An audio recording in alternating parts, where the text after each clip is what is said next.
A new superstar for Liverpool. Is Kvaratskhelia leaving Serie A for the Premier League? Is Barça signing Tottenham's star? Zidane's comeback? All this and much more in today's episode. If this video gets 500 thumbs up, it will inspire us to keep creating new content. So sit back, enjoy the video, and let's get started. Zidane is coming back. Yes, that's right. Spanish media are buzzing with rumors that the man who won 3 consecutive Champions Leagues will be the new manager of Real Madrid. If we believe these insiders, the Frenchman is ready to return, but only on one condition. Well, actually, several conditions. Allegedly, he has already presented his list of demands to Florentino Perez. And as you know, Perez rarely gives in.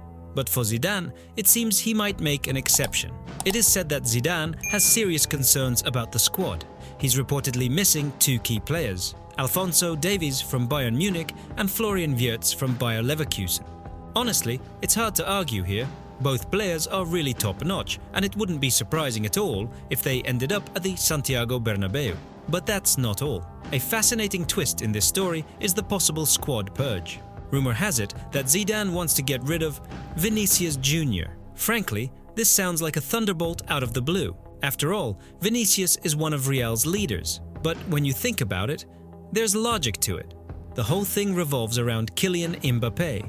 Zidane and Perez are huge fans of his talent, and for Zidane, Mbappé is not just a dream, but perhaps his ultimate goal. And as strange as it may sound, Vinicius's and Mbappé's playing styles just don't seem to mesh. It would be hard for them to develop together, and it's unlikely both could shine on the same flank. Also, Perez has already spent a lot of time and energy trying to lure Mbappé to Madrid. So, it's not surprising if the decision ultimately favors Kylian and Vinicius might be shown the door. The list of players up for sale, if we believe the press, is impressive. Alongside Vinicius, Dani Ceballos, Lucas Vázquez, and even Aurélien Tchouaméni have been mentioned. There's less to question here. Ceballos and Vázquez have long raised doubts about their level, which isn't high enough for a top club. But Tchouaméni, that's a controversial choice. The guy is young and talented, but he has been somewhat inconsistent in making the most of his chances. Apparently, Zidane has his own plans for the midfield, and Aurélien doesn't fit into them. But let's take a step back. What's wrong with this decision? How many times can a coach leave and come back? Zidane has a fantastic reputation at Real Madrid, but don't you get the feeling that we still haven't fully understood just how good he really is as a coach? Yes, 3 consecutive Champions League titles is an incredible record. It's history. But let's face it, that Real Madrid was perfectly built. The team was a well-oiled machine. Zidane just took the wheel of a car that was already speeding ahead.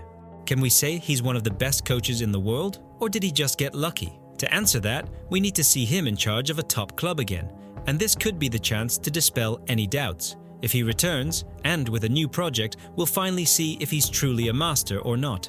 Now, let's imagine Real Madrid a year from now if Zidane's wishes are granted. On one flank, we have Kylian Mbappé dazzling the crowd. On the other side, Alphonso Davies racing down the wing. In midfield, Florian Wirtz pulling the strings, and Zidane's genius on the sidelines. Not bad, right? That's a team that could start winning everything again.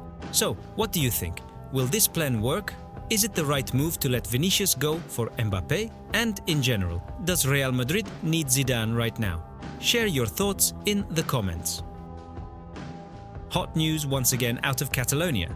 Barcelona, a club that, as we know, loves drama more than another Lewandowski goal, is currently on the verge of major changes, and not just on the pitch, but off it as well. Laporta, beloved by some and the main antagonist for others, has found himself at the center of a huge scandal. The opposition is already demanding his resignation, and all this at a time when Barca is facing yet another round of financial problems. Honestly, it's just painful to watch Barcelona anymore. So let's start with the key issue. The opposition seems to have finally decided that it's time for Joan Laporta to pack his bags. A drop in ratings, broken promises, and a new wave of problems with player registration. All of this has become the final straw. And now, even Dani Olmo, who was supposed to be part of the Blaugrana, ultimately remains sidelined. Well, fantastic. What else can you say? By the way, remember all those loud slogans from Laporta? Like, we will bring back Leo Messi, we will deal with the debts, reducing the wage bill will be a priority. But now let's be honest. In the end, Lionel is sitting comfortably in Miami, enjoying bagels and the MLS atmosphere, while Barça, as it has long lived on the edge of financial fair play, continues to do so. All these rosy promises look wildly strange, considering that during Laporta's entire presidency, the wage bill has decreased by only 100 million euros. For a club of this level, that's, excuse me, a drop in the ocean. And that's not all. You've probably heard that the renovation of Camp Nou isn't going smoothly either. They promised to finish everything by the club's anniversary. There was some hope that at least one thing would be completed, but the result is the same. Barça seems to be digging its own grave. It's fighting with its last strength on the pitch, trying to win trophies, but behind the scenes, complete chaos. If before there were rumors about a possible vote of no confidence in Laporta, now it's a reality. In just one day, the number of groups opposing the president has increased from 1 to 10. They are demanding his immediate resignation, citing a huge list of failures, from financial losses and problems with player registration to the club's reputational crisis. And here the question arises, is Laporta really that terrible, or did we simply expect too much from him? Yes, he's handling the debts frankly poorly, and bringing Messi back was, of course, more about PR than a real goal. But on the other hand, let's look at Barça in recent years. This club had already crossed the point of no return under previous presidents. Remember Bartomeu, right? He left, but the debts didn't disappear. Laporta is at least trying to keep the situation under control. Well, as best he can. But there's a feeling that this control is held together with paper and scotch tape. On the other hand, it's particularly surprising how the Blaugrana, despite all this, manages to compete for trophies. The team is still pulling through, albeit by the skin of their teeth. But the question is, for how long? If things continue like this, Barça has a very real chance of sliding down to where it hasn't been for decades, into a state of grey mediocrity. And who can save Barça if Laporta leaves? Maybe they need some kind of superhero who will sort out the debts and take the club to a new level. But where do you find one when, in recent years, the reputation of the Barcelona presidency has become almost a joke? Barça is once again in a storm that won't be easy to weather. It looks like Laporta is in for a tough time in the near future. Do you think Barcelona will overcome its crisis? Pep Guardiola's team, seemingly complete in every area, is once again ready to spend big. But on whom, you ask? On Atalanta's midfielder, the Brazilian, Ederson. Yes, that's right, don't confuse him with their goalkeeper, this is a different Ederson. And, honestly, he's a very interesting candidate. But the question is he so vital for City that they'd splash a huge amount of cash on him? So what do we know? According to various sources, Manchester City is seriously targeting Ederson. This guy is the real engine of Atalanta. The Brazilian is a versatile midfielder who can play both as a number 6 and a number 8. He's strong in duels, reads the game exceptionally well, delivers intelligent passes and knows how to press the opposition. In short, a typical Guardiola player, the kind who will work tirelessly on the pitch. But you know what's most interesting? Apparently, City is prepared to pay over 50 million euros for him. Over! And Atalanta is like, guys, are you serious? We're not even interested at that price. Add a few more zeros. That's because Ederson is a key player for a team currently leading the Serie A table. And, frankly, why would Atalanta let him go right now, in January, when they're chasing their first ever league title? Exactly. Not everything is measured in money, even in modern football. But let's look at it from another angle. Manchester City, despite all their trophies, is clearly not perfect right now, especially in midfield. Kovacic, Bernardo Silva, even Gundogan. They're all not as fresh as they used to be. And if you add to that the crazy schedule and injuries, it becomes clear. City needs someone who will add energy, speed and aggression. And here, Ederson fits in perfectly. But here's the question. Is he worth all this effort? The January transfer window is a whole different art form. Players are only sold at inflated prices, and even then, rarely. Atalanta is clearly not eager to part with one of their leaders, especially mid-season. So if City really wants to sign the Brazilian, they'll either have to offer something absolutely insane or switch to another option. And they likely have plenty of options. And one more thing, is there even any sense in this transfer? If the rumours are to be believed, City is not only looking for a midfielder, but is also eyeing a defender and a striker. It seems the budget isn't unlimited, This means Guardiola needs to decide very clearly who his priority is, and if it really is Ederson, then this transfer could be the start of a squad overhaul as early as this January. City needs reinforcement, Atalanta is holding on to their player, and the Brazilian himself is likely just keeping quiet and doing his job on the pitch. How will this story end? We'll see. Personally, I think this transfer is unlikely to happen in January, but who knows what they'll come up with at City. They seem to have enough money after all. So, what do you think, friends? Does Manchester City need Ederson? Is it worth paying over 50 million for a player, even if he's that good? Share your thoughts in the comments. Let's discuss. Manchester United have received a proposal that, at the very least, warrants serious consideration. We're talking about Dusan Vlahovic, the striker from Juventus. And that's not all. This deal smells like a major swap, with money and a player thrown into the mix. In short, if we believe the insider information from Team Talk, Juventus have offered Vlahovic to Manchester United. Interestingly, both the Serbian goal machine and potentially his replacement are reportedly open to a change of scenery in this winter transfer window. Let's remember that Vlahovic, just 24 years old, moved to Turin relatively recently, in 2022, costing Juve a hefty sum of up to 80 million euros. Back then, the old lady outmaneuvered Arsenal in the race for the former Fiorentina star. And it must be said, Vlahovic has been earning his keep, 53 goals in 124 matches for Juve. He's also the team's top scorer this season, having already bagged 12 goals. However, not everything is rosy. His contract, you see, is nearing its end, with only a year and a half remaining. And if TalkSport is to be believed, Vlahovic isn't exactly keen on extending it. This is where Juventus, like a prudent owner, started to worry. They don't want to lose such a player for free. Therefore, it seems that Turin has decided to take proactive measures and offer him to other clubs. We've heard that Chelsea and Tottenham are also aware of the situation, but serious negotiations are apparently likely to occur with Manchester United. And do you know why specifically Manchester United? Here comes into play Juventus' interest in Joshua ZIRKZEE. Remember him, the guy Juve wants to bring back to Serie A. And according to information from Rudy Galletti, ZIRKZEE has already instructed his agent to organize a move to Italy this month. So the deal is shaping up to be quite interesting.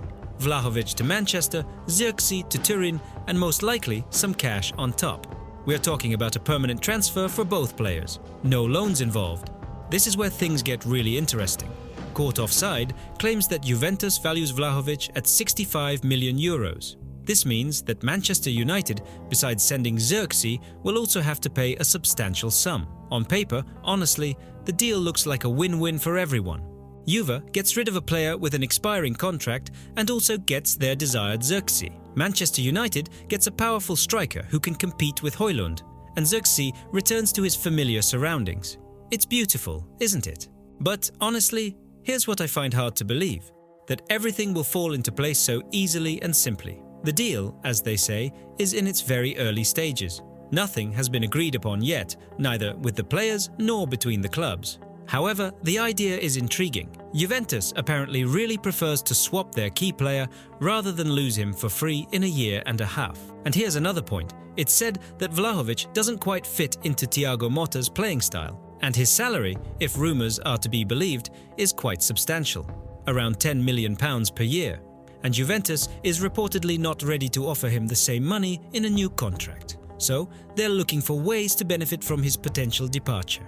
But for Manchester United, Vlahovic's arrival, if it happens, could be the very spark they desperately need right now. Goals are their weak point, as we've discussed before. And Vlahovic, let me remind you, was scoring like a machine gun in Serie A. In short, if the deal goes through, Højlund will have a serious competitor for a starting spot.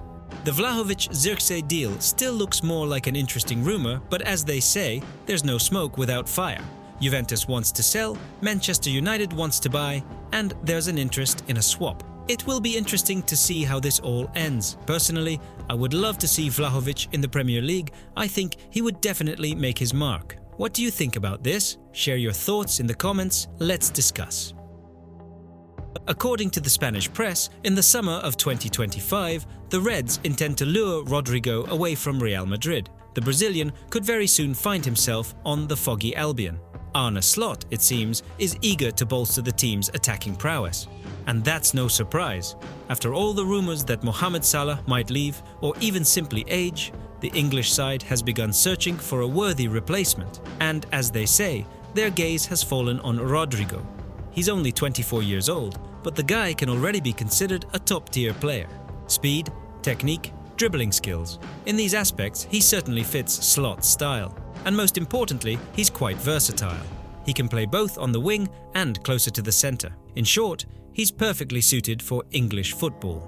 But it's not all that simple. Rodrygo, despite rumours of dissatisfaction with his playing time and the arrival of Mbappé, is clearly loyal to Real Madrid. The guy has proven many times that this club is something more than just a place of work for him. In the summer of 2024, he practically single-handedly turned down an offer from Manchester City. But, and here's where it gets interesting, in the current season, Rodrygo has only played 1,289 minutes. That's very little for a player of his level. The reasons? Injuries, Real Madrid's selection policy, and perhaps deeper underlying issues within the club connected to this. Should Rodrygo remain at a club where he constantly has to prove his worth? Or is it perhaps time to move on? Is Liverpool the ideal place for Rodrygo, or just another rumour? On one hand, Arne Slot, who is known for his ability to unlock players' potential, could give him the role he might be lacking at Real Madrid. On the other hand, should Liverpool spend over 100 million euros on a player who hasn't always been fundamental in Madrid? Another point, will Real Madrid even let Rodrygo go? Of course, his current contract runs until 2028, but we all know how these things go. A good offer, the player's enthusiasm, and suddenly a farewell seems imminent. By the way, Rodrygo himself recently made a strange comment, saying that Manchester City is the best team in the world, for which he later apologised, of course. But why did he say that in particular? A subtle hint, do you think? Furthermore, the arrival of Mbappé is a potential bomb for Real Madrid. Maintaining so many superstars in the squad simultaneously is very difficult, and it's quite possible that Rodrygo will become a victim of this transfer policy. Real Madrid will need to find money for salaries somewhere, and Rodrygo is a golden asset that can be sold profitably.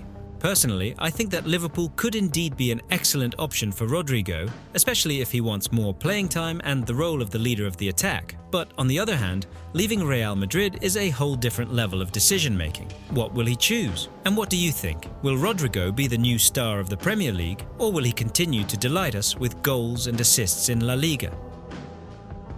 Rumours are swirling that Manchester City are considering a loan move for Juventus's Douglas Luiz. For those who might have forgotten, Luiz was part of City's squad until 2019, but was sold to Aston Villa for £15 million. And boy, did he flourish there. He put in a couple of stellar seasons, significantly raising his game and even becoming a regular starter. However, last year, Juventus snapped him up, paying Aston Villa a hefty £43 million. It seemed like a great deal for the Turin side. But things haven't gone Luiz's way in Italy. Injuries, a lack of playing time, and the fact that Thiago Motta doesn't seem to see him as a starter have all contributed to a tough period. The result? A mere 9 appearances in 6 months. For a player who was recently one of the Premier League's most sought-after midfielders, that's, well, a bit of a letdown to say the least. And now, City are reportedly thinking about bringing him back. Not permanently, mind you, but on loan to plug the gap in their midfield. After all, Rodri is injured and Pep Guardiola needs some backup. Juventus are apparently open to a loan, but only with an obligation to buy. And as we all know, City like to keep an eye on their spending. They're unlikely to splash the cash here. Meanwhile, Luiz himself is rumoured to be keen on a return to England, contemplating a comeback to the league where he previously thrived. If you think about it, this transfer could be a real win-win if it actually happens. For City, it's a very advantageous option. He's already familiar with the club, knows Pep's style, and is well versed in the Premier League. Put him in the centre of the park and he'll comfortably deliver a couple of assists or bang in a long-range effort every other match. And by then, who knows, Rodri might be back. It's not bad for Juventus either. A player who isn't getting minutes brings in money, or at the very least, is temporarily off their books. And for Luiz, it's a chance to rediscover his best form, which he undoubtedly deserves. After all, he was a real engine for Aston Villa. but there are potential pitfalls. Is Pep willing to take a risk on a player who's barely played for 6 months? The Brazilian will need time to readjust, and we know that at City, no one waits for anyone. Make a mistake and you're benched. On the other hand, if there's anyone who knows how to unlock a player's potential, it's Pep. The real question is, would this loan be enough to salvage City's season? The title race is already proving a challenge, and now there are holes in the midfield too. In short, the whole thing is still up in the air. City have several midfield targets, and a move for Douglas Luiz is more of a backup plan. But something tells us this option is too perfect to ignore. Will the Brazilian return to the Premier League? Will he revive his career after a disappointing spell at Juventus? And most importantly, will he help City in any way to claw back ground from Liverpool and other rivals in the title race? Let us know what you think in the comments. Should City go for this transfer, or should they continue their search and look for top-level options? Manchester United has plans to pull off what could be one of the biggest transfers of the season. Marcus Rashford might be leaving Old Trafford, but not just for any reason. They're reportedly looking to swap him for Kvaratskhelia. Yes, you heard that right. Rashford for Kvaratskhelia. According to journalists, Manchester United is actively searching for reinforcements on the left wing. Why? Well, because it seems Marcus Rashford no longer has the desire to stay at the club. To put it mildly, his season has been underwhelming, and after Ruben Amorim started leaving him on the bench, it looks like the Englishman is seriously considering a change of scenery. And that's where the name Kvaratskhelia enters the scene. The Napoli star, one of the best wingers in the world right now. You've probably seen him play. The guy is absolutely magical on the field. Amazing tricks, perfect passes, goals, he's got it all. And honestly, United's interest in him makes a lot of sense. Rumours say that the Red Devils are ready to offer Rashford in exchange for the Georgian winger. What's more, it's claimed that United has already prepared a 5-year contract for Kvaratskhelia, with a salary of €8 million per year. Sounds pretty solid, right? But there are some nuances. First, Napoli isn't just going to let Kvaratskhelia go easily. He's under contract until 2027, and the Italians are actively negotiating to extend it until 2029. That means his price is only going to rise. Currently, he's valued at around €85 million, but Napoli might ask for more.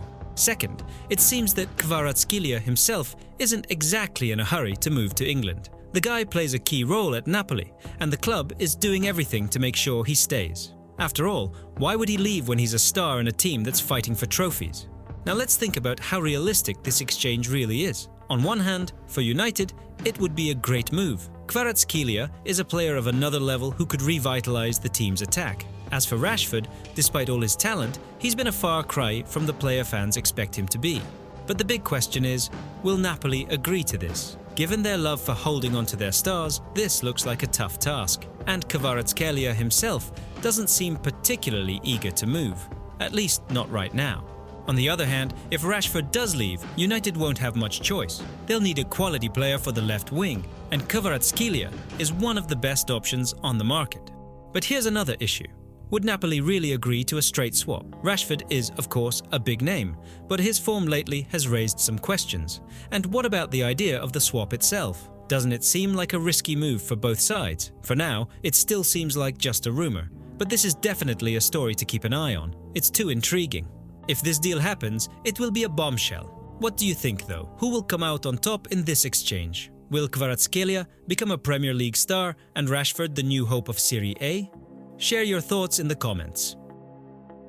Barcelona, which, to put it mildly, isn't exactly swimming in cash in these tough economic times, seems to have something very interesting in mind. Their new transfer target, none other than Heung-min Son, arguably one of the brightest wingers in the Premier League. Son isn't just a football player, he's a brand, one of Asia's kings, and a true example of versatility on the pitch. So, here's the situation. Son's contract with Tottenham expires in the summer of 2025. This means he could theoretically leave the Spurs on a free transfer. For Barcelona, that sounds like music to their ears. But for Tottenham, probably more like a warning bell. What's the current state of play? Tottenham appear to want to keep Heung-min, but here's the question. Are they ready to pay big wages to a player who's already 32 and, let's be honest, isn't playing the full 90 minutes in every match anymore? Yes, Son is still top-notch. His speed, technique, and goal-scoring abilities are far from fading, but time spares no one. You can feel it even in his Premier League performances, where he's increasingly coming on as a substitute or playing in a more reserved role. And then there's Barcelona, a club still walking the tightrope of financial discipline, but one that hasn't lost its ambition. They know perfectly well that signing Son as a free agent isn't just a sports deal. It's also a major commercial move. Asia, folks, a massive market. Son represents at least millions of new fans, 1 million shirts sold, and a stockpile of rising shares for Barcelona. But why does Barcelona need Heung-min Son so much? The answer is simple: the left flank. Let's be honest, that position has been a problem for Barca for quite a while now. Son, however, seems like the ideal solution. Experienced, versatile, used to high speeds, and capable of holding up under pressing. Who else would be better to complement Barcelona's attack alongside Lewandowski up front? Yes, the contract they're reportedly planning would be short-term, at 2 years at most, but that makes complete sense. It's all tied to Son's age and Barcelona's strict wage policy. No one at Barca wants to take risks or overpay. They've already learned their lesson with Messi's massive contract. And for Son himself, it seems like he's interested in trying something new and adding Champions League football to his resume. Something Tottenham, well, let's just say they're not exactly thriving there. But let's pause for a moment, friends, and think. Would Son fit into Barcelona's system? On one hand, his versatility and speed would definitely boost Barca's attack. On the other hand, he's a veteran player, and Barcelona is currently building a team with the future in mind. The young talents are thriving: Gavi, Pedri, Lamine Yamal. Could Son become a sort of mentor for these rising stars, or would he end up holding back their development? And how ready is Son to change his environment at this stage of his career? Think about it. 10 years in England, and now suddenly, a different climate, a different footballing style, a different culture. Then again, something tells us he'll manage just fine. The South Korean star has always been known for his determination and adaptability, plus the chance to shine in the Champions League once again and maybe grab a few trophies before retiring definitely adds to the appeal. From a commercial standpoint, this deal looks like a win-win for Barcelona, because it's not just a transfer. It's practically a whole marketing strategy. As we said, there are very few players as popular as Son in Asia, and now just imagine him wearing a Barcelona jersey. That's every brand's dream. Right now, the Heung-min Son to Barcelona deal is at the rumor stage, laced with a few leaks here and there. Barcelona clearly needs reinforcements, and Son might be looking for a fresh challenge in La Liga. But will he remain loyal to Tottenham, the club that's been his home for so many years? Or will we see him in the Camp Nou in 2025?